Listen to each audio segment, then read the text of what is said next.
토트넘 허스퍼가 손흥민 선수가 하필이면 선발 출전한 두 경기에서 내리 패배하면서 다시 분위기가 침체됐는데요. 저희가 이제 시즌 내내 얘기 드린 대로 이 2연패의 범인은 손흥민 선수라기보다는 페리시치가 아니냐. 특히 이번 울버햄튼과의 경기에는 또 한 번 페리시치 선수가 출전할 때 토트넘 공격진에 어떤 문제가 생기고 또 손흥민 선수에게 어떤 영향이 미치는지 드러난 것 같습니다. 세밀한 분석 부버지 김현민 기자에게서 들어보도록 하겠습니다. 일단 토트넘의 울버햄튼전 굉장히 좀 아쉽고 좀 답답했어요. 결과가. 경기 내용적인 측면은 토트넘이 이겼어야 되는 경기긴 했었거든요. 예. 하지만 이제 주제사 골키퍼가 미친 선방쇼를 펼치기도 했고요.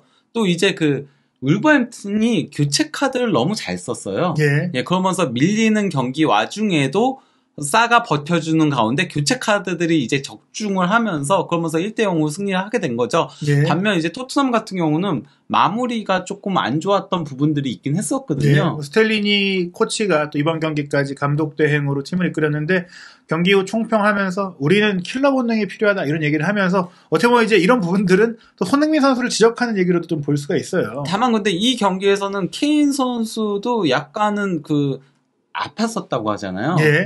그래서 그런지 슈팅 자체를 일단 좀 자제하는 모습이 있긴 했었습니다. 그러면서 예. 좀 정교함이 떨어지는 그런 문제들이 있긴 했었죠. 예, 그리고 데얀 클루세스키 선수도 사실 한참 좋을 때 비교하자면 분명히 그렇죠. 못 이겼기 때문에 그 킬러 본능 문제가 비단 손흥민 선수를 지적한 것이라기보다는 팀 전체적인 부분 그리고 사실 손흥민 선수는 골대를 때리기도 했기 때문에 나름 이전보다는 좀 활발하게 슈팅도 때리고 좀 열심히 노력을 했거든요. 거기다가 주제사 골키퍼의 선방이 예술들이긴 했어요. 예. 이 경기에서. 일단 경기 포메이션부터 살펴보면 양팀 모두 크게 예상을 벗어나지 않는 라인업이었어요. 예, 그러니까 울버햄튼은 4-2-3-1 포메이션 그대로 최근에 쓰는 그대로 나온 거고요.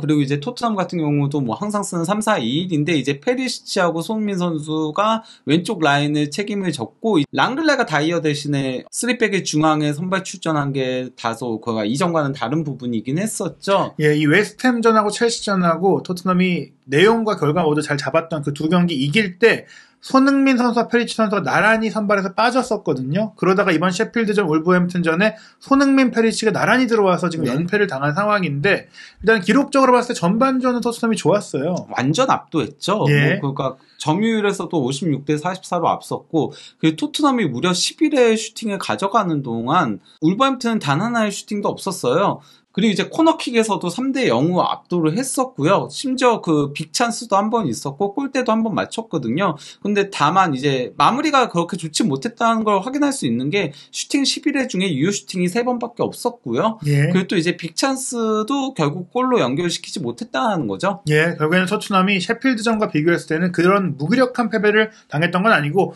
경기력은 개선됐고 그 패배에 조금만 자극받은 모습도 있었는데 문제는 후반전에 뒤집혔다는 것이고 또 경기를 풀어가는 효율성에서도 밀렸다는 겁니다. 경기 전체 기록을 놓고 보더라도 토트넘이 기대 득점 1.3골이었거든요. 반면 이제 울버햄튼의 기대 득점은 0.4골이었습니다. 즉 이거는 토트넘이 1대0으로 승리했어야 되는 경기거든요. 거기다가 슈팅 숫자 21대8. 거의 3배 가까이 많았던 거였고요. 근데 이제 유효 슈팅이 토트넘이 6번밖에 되지 않았던 데 반해 울버햄튼은 5번. 그러니까 울버햄튼이 굉장히 슈팅 정교함이 좋았다는 거죠. 물론 토트넘이 골대를 2번 맞추긴 했었다라는 점을 감안하더라도 말이죠. 확실히 그러니까 울버햄튼이 교체 카드를 정말 잘 썼다는 게 후반 시작과 동시에 이제 교체 카드 2장을 쓰긴 했었고요. 그리고 또 이제 65분경에 교체 카드를 2장을 썼잖아요. 예. 그러면서 기대 득점 그래프가 올라가면서 이제 골이 들어갔던 거였거든요. 그러다 보니까 이제 토트넘이 전체적인 기대 득점 그래프가 위에 있더라도 승리하지 못했던 부분들이 있는 거죠. 사실 그가 앞에서 골을 넣었어야 되는 거죠. 예, 전반전에 골을 넣었다면 양상이 달라졌을 수 있고 토트넘이 충분히 또 승리를 가져갈 수 있는 흐름이었는데 그 마침표를 찍지 못한 가운데 후반전에 밀린 것인데요. 예, 공격 위협도 그래프를 보더라도 토트넘이 대부분 주도를 했어요. 예. 하지만 후반전에 몇 차례 위협 찬스들에서 이제 상대한테 밀리는 장면들이 있었고 거기다가 도리어 토트넘이 공격하던 시기에 한 번의 역습에 이제 실점을 허용하게 된 거였죠. 어떻게 보면 토트넘이 역습하는 팀으로 잘 알려져 있고 울버햄튼이 로페테이 감독이 온 이후로는 점유를 하면서 경기를 풀어갈 수 있는 팀이 됐는데 이번 경기는 좀 정반대의 양상이 되면서 토트넘이 당했습니다. 거기다가 딱 보면은 교체 표시가 있잖아요. 울버햄튼은 교체 표시들이 있을 때마다 공격 위협도 그래프가 올라갔어요. 이게 얼마나 그 교체 카드들이 효과적이었는지를 확인할 수 있는 거라고 할 수 있겠죠. 그리고 이제 존 14하고 하프스페이스 패스도 토트넘이 압도를 했습니다. 예. 울버햄튼은 존 14에서 패스 받은 게 13회였고, 하프스페이스에서 패스 받은 게 12회였는데, 토트넘은 26회, 그리고 28회를 기록을 했던 거였죠. 결국에 뭐 2배 정도 토트넘이 더 상대의 좀 주요 부분들을 잘 공략하면서 빌드업도 잘 되고 경기를 풀어가는 면이 좀 좋았다. 네. 특히 그 손흥민 선수가 이 경기에서 움직임도 좋은 편이었고요. 경기 세부적인 내용들은 상당히 좋은 편에 속했어요. 이 경기에서 그 손흥민 선수의 기대 득점이 0.21골밖에 되지 않았거든요. 그러니까 그렇게 좋은 위치에서 슈팅들을 가져간 건 아니었다는 거예요. 하지만은 4번의 슈팅 중에 유효 슈팅이 2번이었고요. 또 한 번은 골대를 맞췄어요. 사실상 그 수비한테 막힌 슈팅은 딱 한 번밖에 없었다는 거거든요. 거기다가 이제 그 이 경기에서 패스 성공률도 90%였고요. 그리고 또 이제 찬스 메이킹, 키패스도 3회였는데요.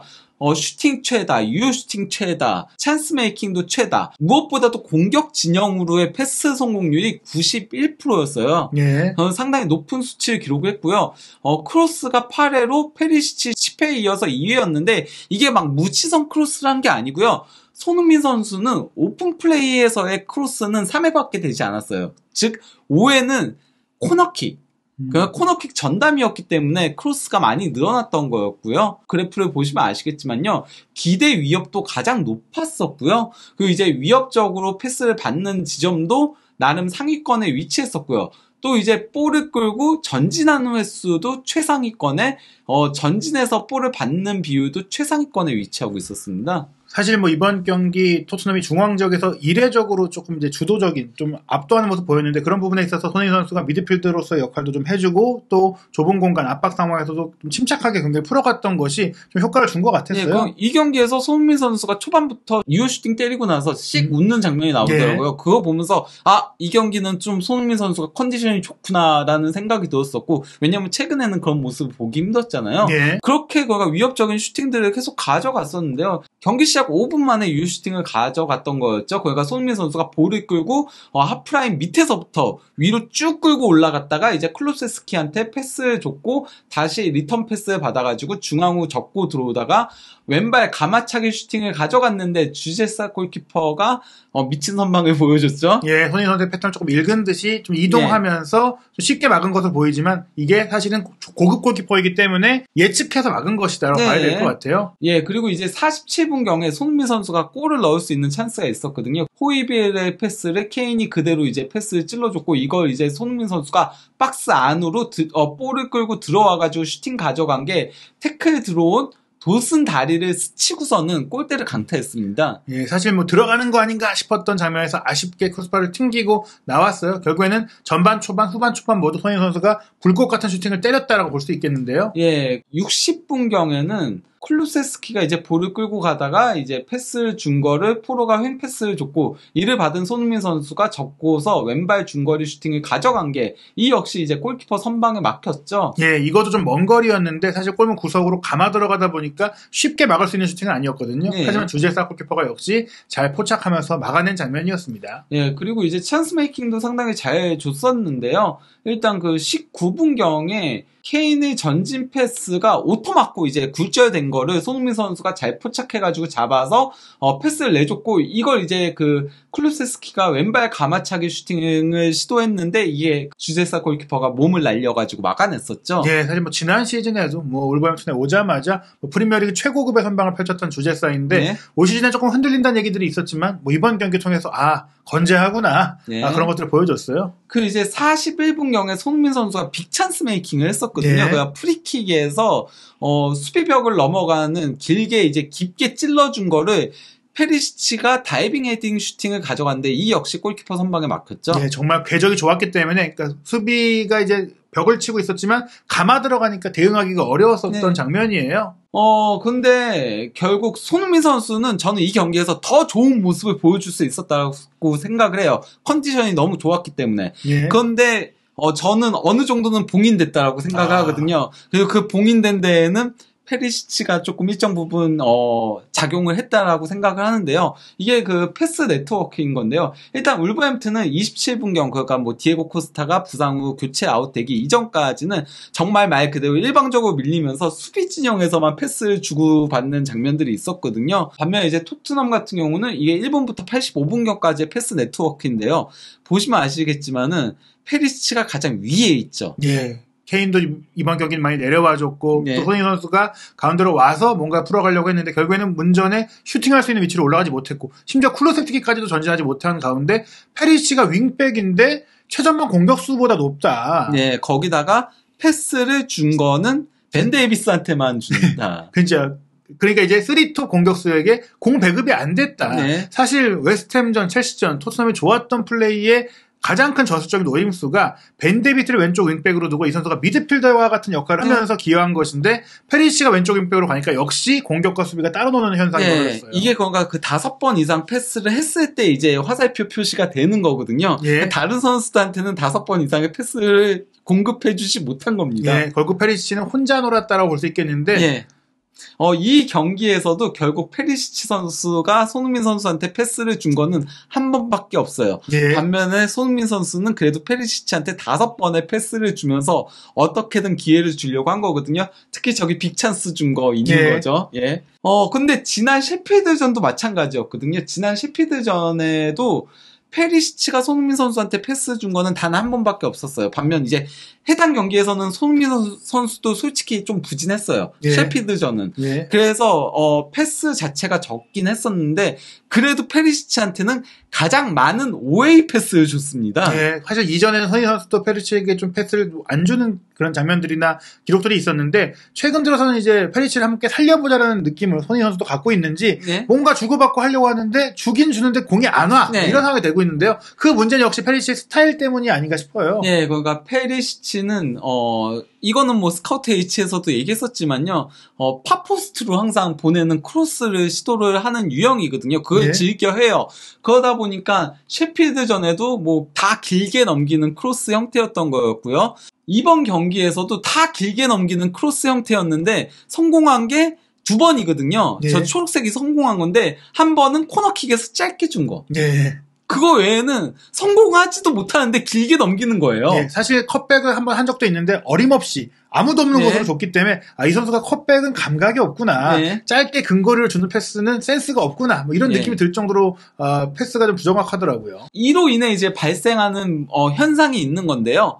손흥민 선수가 오른쪽으로 이동해야지만 결국은 슈팅을 생산할 수 있습니다. 맨 왼쪽이 이제 그 셰필드전 슈팅 맵인데요. 보시면 아시겠지만 오른쪽에 네. 몰려있죠. 예. 그 이번 울버햄튼전도 하나 제외하고는 다 오른쪽에 몰려있죠. 예. 예, 그리고 이제 맨 오른쪽은 이제 울버햄튼전 찬스 메이킹인데 이조차도 이제 그 맨 왼쪽에 있는 저거는 프리킥에서 이제 살짝 예. 주고 케인이 그 슈팅 가져갔던 거, 그렇죠. 벽 맞았던 거 있잖아요. 예. 그거고 나머지 2개 온플레이 상황에서는 결국 오른쪽에서 줘야 한다. 왼쪽에 있으면 페리시치한테 패스를 못 받거든요. 예, 실제로 페리시치가 활동하는 영역에서는 손흥민 선수가 기회 창출도 못하고 슈팅도 못했는데다가 경기 막판에 그 아슬아슬한 순간이 아직도 기억나요. 추가 시간. 뭔가 해보려고 하다가 페리시치한테 가면 롱크로스만 올라오고 또 페리시치가 네. 그 영역을 다 점유하고 있으니까 또 어떻게 보면 손흥민 선수가 근처로 가봤자 공이 안 올 걸 아니까 알아서 그냥 오른쪽으로 피해 가는 거예요. 예.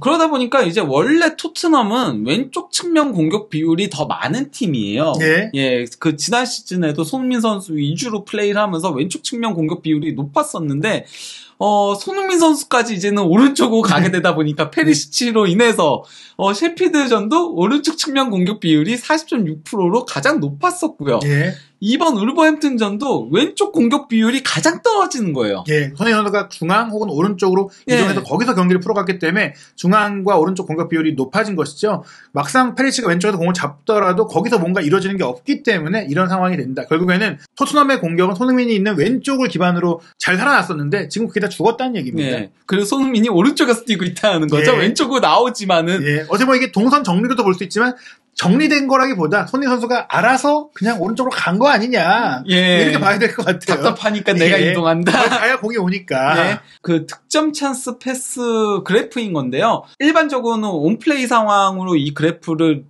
정하기 때문에 프로가 가장 높게로 나와 있긴 하지만요. 세트피스까지 포함하면은 손흥민 선수가 가장 많이 기록을 하는 거거든요. 득점 찬스 패스를 가장 많이 주는 게 이제 손흥민이라는 겁니다. 결국에 손흥민 선수가 이날 경기 그래도 토트넘 공격진에서는 확실히 제 역할을 했다. 볼 수 있는 기록이에요. 반면 이제 득점 찬스 리시브는 이게 그 세트피스까지 더하면은 케인보다도 페리시치가 더 위거든요. 실제로 위치도 가장 높았는데 슈팅할 수 있는 기회도 페리시치가 가장 많이 받았다는 얘기. 그 본인이 스트라이커처럼 뛰었다는 얘기예요. 이게 그러니까 페리시치와 손흥민의 역할이 반대가 됐어요. 예, 원래는 페리시치가 조력자, 패스하는 선수, 어시스트하는 선수로 데려온 건데 본인이 가서 지금 헤딩도 하고 슈팅도 하고 본인이 돌파도 하고 뭐 다 하고 있어요. 예, 이게 문제라는 거죠. 그러면서 손흥민 선수와 케인 선수, 뭐 내지는 쿠루세스키까지도 지난 시즌 토트넘의 챔피언스리그 진출을 이끈 그 세 명이 이제 조력자가 되는 상황. 페리시치에게 공을 줘야 되는 상황이 돼요. 그나마 이제 케인이 페리시치의 크로스들을 헤딩으로 받아 먹으면서 이번 시즌 그래서 케인이 유난히 헤딩골이 많잖아요. 예. 그러면서 그나마 케인은 득점력을 유지하고 있는데 손흥민과 클루세스키는 뚝 떨어졌다. 게다가 이날 경기 뭐 손흥민 선수가 중앙을 침투했을 때도 페리시치가 높은 크로스를 올려버리니까 사실 뭐 부상에서 거의 나왔기 때문에 헤딩을 할 수는 있지만 손흥민 선수의 장점이 헤어는 아니거든요. 그러다 보니까 손흥민 선수의 장점인 다른 슈팅 능력을 살리지 못하는 그런 패스만 오고 있다. 그렇다고 해서 페리시치가 잘하면 문제가 안 돼요. 예. 페리시치가 잘하면 그러니까 예를 들어가지고 케인의 골을 어시스트 해가지고 뭐 승리를 이끌었던 것처럼 그렇게 잘하면 문제가 안 되는 건데 못했다는 거예요. 네. 이 경기에서 일단 패스 성공률 69%로 최저였고요. 그리고 공격 진영으로의 패스 성공률은 57.1%. 네. 더 떨어졌고 최저였고요. 역시나 크로스 10회로 최다였고요. 더 큰 문제가 그가 손흥민 선수는 코너킥에서의 이제 크로스가 많았다라고 했잖아요. 두 번째로 많았지만은 네. 오픈 플레이에서의 크로스가 9회였어요. 그 네. 코너킥에서의 크로스는 딱 한 번밖에 없었어요. 무지성 크로스 올린다는 거예요, 말 그대로. 네. 예, 거기다가 이제 그라운드 볼 경합 승률 33.3%밖에 되지 않았었고요. 네. 이게 그가 수비수인데 33.3%면 문제가 많은 거잖아요. 네. 거기다 빅찬스 미스도 한 번 있었고요. 롱볼도 4번 시도했는데 한 번밖에 성공하지 못했고요. 그리고 소유권 잃은 횟수 19회로 최다였고요. 그리고 드리블 돌파 허용 횟수 2회로 포로와 함께 최다였습니다. 결국에는 윙백으로서 수비도 제대로 하지 못했고 몸싸움도 안 됐고 또 공격은 시도할 때마다 적중률이 너무 떨어졌기 때문에 공수 양면에 걸쳐서 결국 팀에 별다른 기여를 하지 못했다. 네, 도리어 패를 끼쳤다라고 할 수 있는 거죠. 네. 이건 이제 볼 경합과 관련된 거거든요. 그래프가요. 근데 이제 공격수인 케인이 가장 많이 이제 네. 볼 경합을 해주고 있는 거고요. 그것도 몸도 아픈데 반면 이제 실패한 거를 보시면은 포로가 가장 많습니다. 일단. 이날도 사실 후반전에 공격력은 좋았지만 전반전 일찌감치부터 좀 아마추어라고 느껴질 정도의 그 실수라든지 경합 패배라든지 무력한 모습을 보여줬던 포로예요. 예, 그리고 이제 호이비에르, 믿었던 호이비에르가 이 경기에 안 좋았죠. 예. 예, 그러면서 두 번째로 안 좋았던 거였고, 그 다음에 히샬리송 대단하죠, 교체 투입돼가지고. 짧은 예. 시간 동안. 그리고 그 다음이 이제 페리시치. 예. 좌우 윙백들이 수비적으로 이렇게 흔들리니까 토트넘이 안정적인 플레이를 할 수가 없는 거죠. 네, 저희가 뭐 시필드와의 경기에서도 엉터리 윙백 축구다라고 이제 얘기를 했었는데 이번 경기도 다시 콘테 축구의 핵심은 윙백이고 그래서 윙백인 페리시치 포로를 영입한 것을 토트넘이 야심차게 진행했는데 지금 실패작이 되고 있다. 물론 뭐 이 경기에서 포로는 공격은 좋았어요. 특히 네. 이제 프리킥으로 골대를 맞춘 이후에는 공격적으로는 확 올라오면서 이 선수 이래서 영입했지라는 걸 보여줬거든요. 거기다 뒤에서 로메로가 커버를 해줬으니까. 예. 예. 하지만 페리시치는 이두저도 아니었다는 거죠. 네, 심지어 벤 데이비스까지도 본인이 잘하는 덕목들을 살리지 못할 정도로 지금 페리시치를 왼쪽 윙백으로 두는 것은 오히려 마이너스가 되는 거 아니냐라는 생각이 들 정도로 이제 패를 끼치다 이제 네. 페리시치가 아니라 패를 끼치 이렇게 좀 가야 되는 게 아니냐. 예. 패를 끼치기 전에 나가라 이런 생각이 정말 드는 경기였어요. 그러다 보니까 이제 소파스코, 물론 뭐 소파스코는 통계에 입각해가지고 이제 기계적으로 매기는 평점이다 보니까 그대로 보기는 조금 애매하죠. 클루세스키 저는 이 경기에서 최악의 선수 중에 한 명이었다고 생각하지만은 평점이 높게 나온 거를 생각하면요. 손인 선수랑 평점이 같은데 저희가 봤을 때는 쿠루세스키는 6점대가 나와야 된다. 예. 제가 봤을 때 이 경기에서 가장 잘한 선수는 로메로랑 스킵이었습니다. 예. 개인적으로는. 그죠. 스킵 굉장히 예, 좋았어요. 그리고 포스터 골키퍼까지 이렇게 세 명이 가장 잘했고 손민 선수는 그 다음 정도가 그렇죠. 됐다라고 생각을 하는데 포로와 함께 예. 이제 손흥민 포로가 비슷했다라고 보고 있는데 어쨌건 그 손흥민 선수가 7.4점으로 가장 높은 평점을 받았던 반면에 페리시치는 호이비에르와 함께 가장 낮은 평점을 받았고 저는 이게 합당한 평점이라고 생각합니다. 랑글레와 함께 이렇게 세 명이 이 경기에서는 가장 못한 선수들이었어요. 실제 경기력보다 스탯 때문에 평점이 높아지는 경우가 있는데 스탯이 안 좋은 경우에는 경기를 잘하기가 어려워요. 네, 그렇기 맞아요. 때문에 안 좋은 평점은 거의 맞는다. 네, 그렇죠.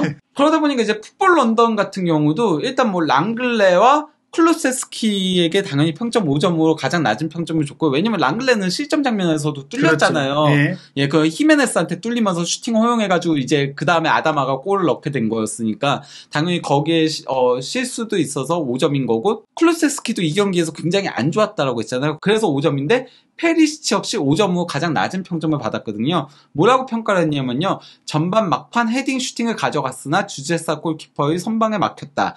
하지만 또 다시 동료들에게 패스 전달하는 질이 상당히 떨어졌다. 예, 사실 이게 전반기에는 그래도 페리시치가 좋은 크로스도 공급하고 어시스트도 많이 하고 나름 그런 부분들이 강점으로 부각이 됐는데 올 시즌이 가면 갈수록 특히 월드컵 이후에는 더욱더 경기력이 떨어지고 패스의 질이 떨어지는 것 같더라고요. 예, 월드컵에서도 많은 시간을 뛰면서 좀 혹사당한 예. 경향이 있긴 하죠. 그러니까 좀 휴식을 푹 줘야 되는데 말이죠. 네, 그래서 뭐 쳤던 경기들 웨스트햄전, 첼시전 잘 됐는데 손흥민 선수를 선발로 뛰게 하면서 왜 굳이 페리시치를 같이 또 패키지로 쓰냐 이게 좀 팬들이 답답한 부분인 것 같아요. 반면 이제 손흥민 선수는 평점 6점이었는데요. 뭐 저는 뭐 손흥민 선수 6점 준 거는 뭐 아주 틀린 건 아니라고 생각합니다. 왜냐면 진 경기니까. 그렇죠. 경기가. 이긴 경기였으면은 뭐 7점은 나왔어야 됐다라고 생각을 하지만 진 경기니까 그렇다라고 보는데 뭐라고 평가를 했냐면요. 자리를 지켰고 초반 안쪽으로 접고 들어가서 슈팅을 가져갔으나 주제사 골키퍼의 선방에 막혔다. 깊은 프리킥으로 페리시치의 헤딩 슈팅을 이끌어냈다. 후반 초반 그의 노력은 수비에게 굴절되면서 크로스바를 강타했다. 때때로 예전의 손흥민과 비슷했으나 그러니까 예전 좋았을 네. 때 손흥민 선수의 모습이 때때로 나왔다는 거죠. 네. 하지만 마무리 터치에서 실수가 있었다. 저 이 평가에 어느 정도 동의는 하거든요. 사실 전반전과 후반 초반까지는 그 컨디션, 터치까지도 괜찮았는데 그러니까요. 또 시간이 가면서 경기가 안 풀리기 시작하고 또 조금 짜증이 났던 것 같아요. 그러다 보니까 또 주저하고 타이밍이 늦고 이런 게 나오는 걸 보니 사람이 사실 기분이 중요하잖아요. 리듬도 중요하고 이게 좀 살아났으면 그 터치 실수도 없었을 텐데 페리시치랑 함께 뛰다 보니까 저희가 보는데도 화가 나는데 본인은 또 얼마나 화가 나겠습니까?